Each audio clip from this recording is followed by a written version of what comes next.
So if you get a piece of gerbil ready, it's coming straight over. Hello. Hi. And straight through, that's it. Whoa. There you Some strength in that. go. It's amazing, isn't it? So with him, with us doing training with him, it helps us loads with husbandry. Yeah. So, you know, we might have previously been waiting half an hour for him to come over, but he knows now that when we shout him, he can associate that with something good, which is food. So you can give him another piece of gerbil for me. And while he's close up, it means we can do a nice little health check on him as well. So we can look at his claws, we can make sure that his nostrils are nice and clear, that he looks nice and bright. We can take note of how he walks and climbs when he's coming towards us.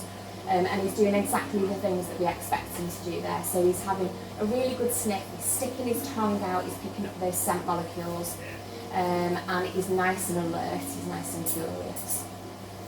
He's handsome, isn't he? Yeah.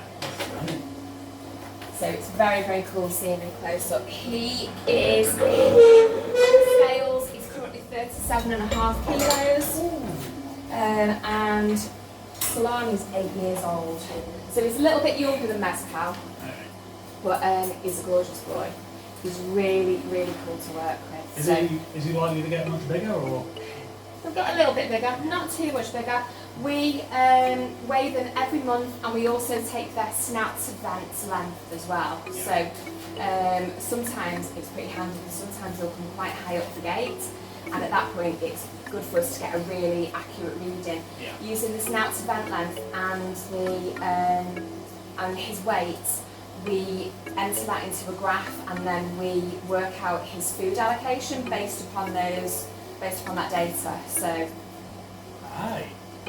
you can see how big his claws are. His claws are amazing, and how muscly he is as well. You can appreciate how strong he is. There's no surprise they take down goats and pigs and things. Yeah, like that, absolutely. And his tail as well. It's worth having a really good look at his tail. You can give him a check if you want, while he's still interested. Hey, buddy.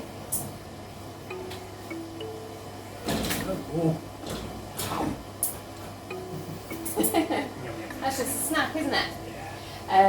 His tail is really, really strong as well. So, absolutely. So they are known for tail whipping. You can give them another check, don't mind. And then we'll. Oh wow, you're eager. We'll hide the rest. Oh, come on. There you go. That's right. I've read it's the tail's proportionally shorter than most other monitors, isn't it? I don't really know actually. Because I think it's like another monitor lizard the same length would weigh less because it's more tail. Yeah, it's so chunky around that caudal region there, and when we're feeding him, if we were to feed him a carcass, they're the things that we would be looking for. We'd be looking for a lot of neck movement, and for him really pulling back with his back legs and those muscles in his tail. So that tells us that he's using his teeth exactly how they're made, like what they're made for. They're made for shearing and tearing flesh. They're serrated.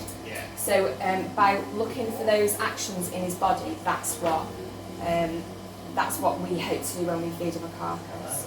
Do they get the occasional big ticket food item? Oh yeah, absolutely, yeah. So they're on, their diet plan is based on 5 weeks. They have, the first 3 weeks are a set amount of food. The 4th week is a carcass week, and then the final week is a starve week, and then we start the month again. So his food really varies. So this week it wasn't a carcass week, but he's had a good mix of everything. You can see he's got eggs and fish, he's had chicks, he's had gerbils, he's had rats. Carcass week we might be looking at something like a super bunny. They weigh about 5.5 kilos. We might be looking at a muntjac deer, a rack of ribs, a chunk of horse, anything really. So. And it's a nice challenge for us to deliver his food in different ways. So I think you don't get a sense because I know like the scales they've got like bony armour inside them, but I never realised being able to see the texture how pointy it is. It's amazing, isn't it? We've got some skin for you to feel in a bit. So we'll have a little feel of that. So we will get in here Okay.